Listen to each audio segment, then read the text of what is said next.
Ceci est un livre audio autogénéré par Google. Des étoiles plein les yeux. Verre d'eau, vert anis, abricot, jaune pâle, j'hésite, laquelle de ces bobines conviendrait le mieux? C'est inutile, je le sais. Du fil blanc suffira pour coudre les étiquettes tissées au nom de ma fille. Elles étaient déjà tissées en rouge sur fond blanc dans mon enfance, elles le sont toujours, seul, le nom diffère, Claire B. J'aime ce vert anis, doux et légèrement insolent, lumineux. Il me fait penser à ses câlins, lorsque son bras valide agrippe mon cou pour m'attirer à elle. Un gros baiser baveux est plaqué sur ma joue. L'étreinte ne se relâche pas, nous sommes corps à corps, nous ne faisons qu'une, c'est doux et douloureux, je me contorsionne pour échapper à cette étreinte. Je l'aurais plutôt rêvé abricot, mais c'était avant le cataclysme, lorsque le passé était à l'est et l'avenir à l'ouest. Il y a eu ce grand vent cet automne maussade, ces miasmes de l'air du temps et puis plus rien, le silence, le coma. Seul, le fil de la musique et du chant a maintenu ce lien subtil entre nous. Par quel vêtement vais-je commencer? Et quelle bobine vais-je choisir? La blanchira, oui, c'est sûr d'ailleurs, qui s'en souciera? Seul compte l'étiquette qui renseignera, mais personne pour se soucier de tous les questionnements autour du fil de cette vie, ou si peu de monde. Comment la coudre cette étiquette, par petits points serrés sur tout son pourtour, pour que ne puisse s'échapper la vie, ou par petites touches légères, en prenant le risque qu'elle s'arrache? 10 ans plus tôt, et déjà ces bobines, ces couleurs. L'air est léger. Le mobile artisanal en tissu cousu à la main sera bientôt terminé. 4 canards rembourrés tourneront au-dessus de ton berceau. Tu t'annonces bientôt. Dépêchez-vous mes doigts, ne fatiguez pas mes yeux, le printemps est proche et tu seras bientôt là. Je n'ai pas rêvé, tu étais abricot. Je me décide enfin, ce sera du fil blanc cousu solidement. Inutile de rêvasser, la colo approche, le trousseau est conséquent, il faut m'y mettre. Mais quel vêtement choisir? Je me souviens, il y a 10 ans après le cataclysme, impossible de continuer à choisir. Les pyjamas ouverts sur le devant s'imposèrent pour laisser passer les tuyaux qui la maintenaient en vie. Fils, tuyaux, quelle différence? Hier ou aujourd'hui, c'était et ce sont toujours des pensées et des silences, de multiples pensées dans un profond silence, un cheminement intérieur. Un voyage intime pour comprendre l'absurde. Je vais commencer par les draps, c'est plus facile. Peu de choix à faire, 2 draps de dessous, 2 draps de dessus, en couleur, pour mettre de la gaieté dans cette chambre de lycée que j'imagine impersonnelle. Quelle idée d'accueillir des enfants polyhandicapés dans un lycée agro-viticole, au milieu des vignes du Beaujolais, en plein mois d'août. Le projet initial était très différent, un chalet en montagne au bon air. Et puis, il y a eu cette lettre recommandée début juillet. Le chalet d'accueil s'était désisté, l'organisme nous proposait cette nouvelle destination. Claire n'avait fréquenté que l'école maternelle.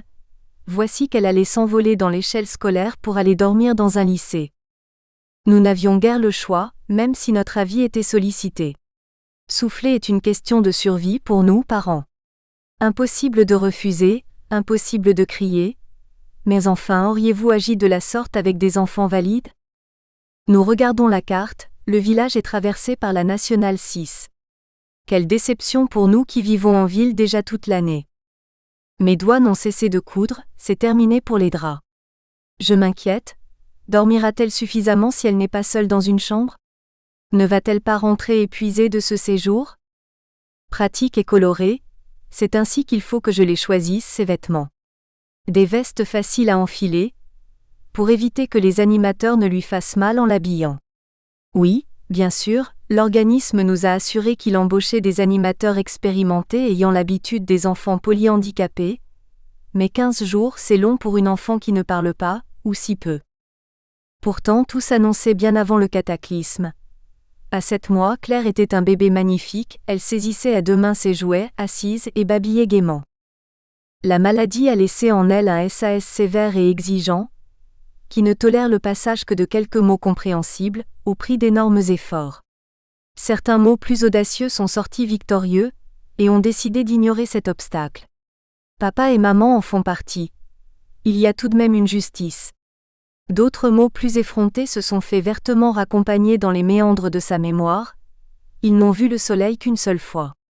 Quant à certains, ils semblent échapper à tout contrôle et viennent parfois nous rendre visite de manière inattendue, alors que nous ne les espérions plus.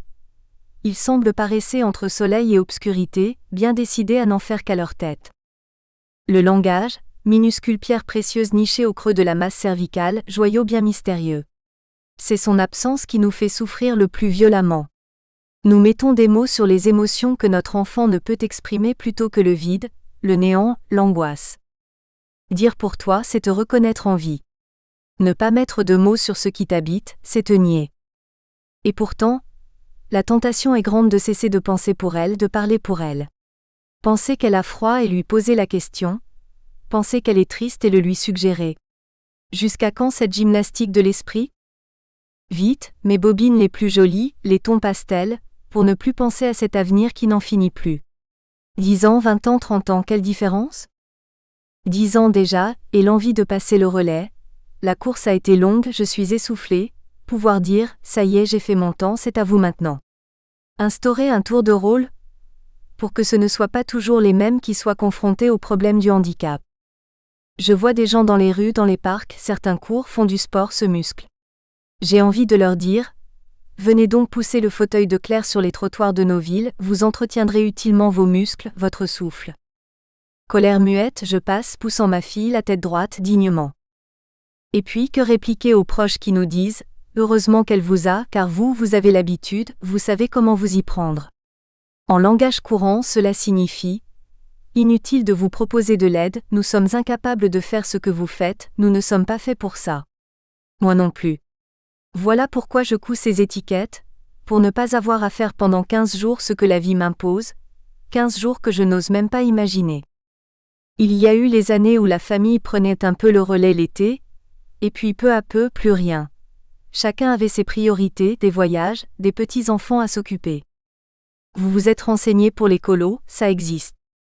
Suggéré par des personnes qui n'ont jamais envoyé leurs propres enfants en colo, la question est cocasse, voire agaçante. Je me souviens, j'avais 7 ans, c'était ma première colo à la campagne. Quelle solitude et quel ennui cette année-là. J'aimais me baigner. Hélas, il y avait juste un petit ruisseau pour nous tremper les pieds, parsemé de verres brisés et qu'il a bien vite fallu éviter. Ma fille, tu adores l'eau toi aussi, pourras-tu te baigner ? Quel plaisir de te voir évoluer dans ta bouée. Libre dans tes mouvements, tu débordes d'énergie. Je couds l'étiquette de son maillot de bain. Nous renseigner. Oui, bien sûr, nous l'avons fait 2 années de suite. La première année, nous n'avons pas réussi à passer ce cap difficile. La confier à des inconnus jour et nuit si longtemps. Impossible de choisir, de s'y retrouver dans ce dédale de degrés d'autonomie, de séjours adaptés, de séjours intégrés. Pour ma part, je suis ressortie totalement désintégrée de cette plongée dans le monde des vacances spécialisées. Une impression de tournis avec une impossibilité de décider, de faire un choix. Des années durant, nous avions joué la carte de l'intégration, ou du moins de la tentative d'intégration à petite dose. Un peu de halte-garderie, un peu de centre aéré, puis un peu d'école maternelle. Le tout combiné avec du CAMSP et de l'établissement spécialisé.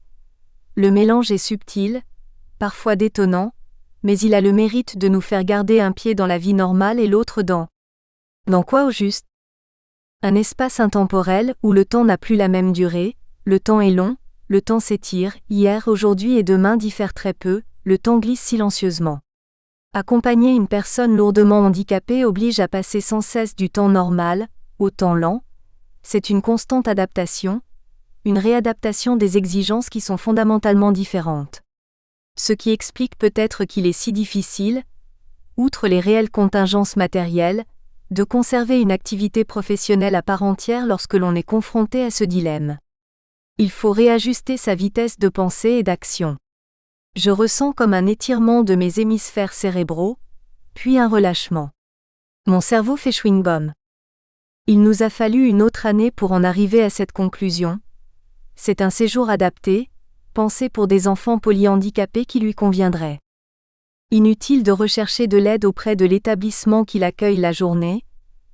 Une lettre nous avait clairement prévenu que cette année, il faudrait nous débrouiller seuls, faute de personnel disponible pour nous accompagner dans cette démarche.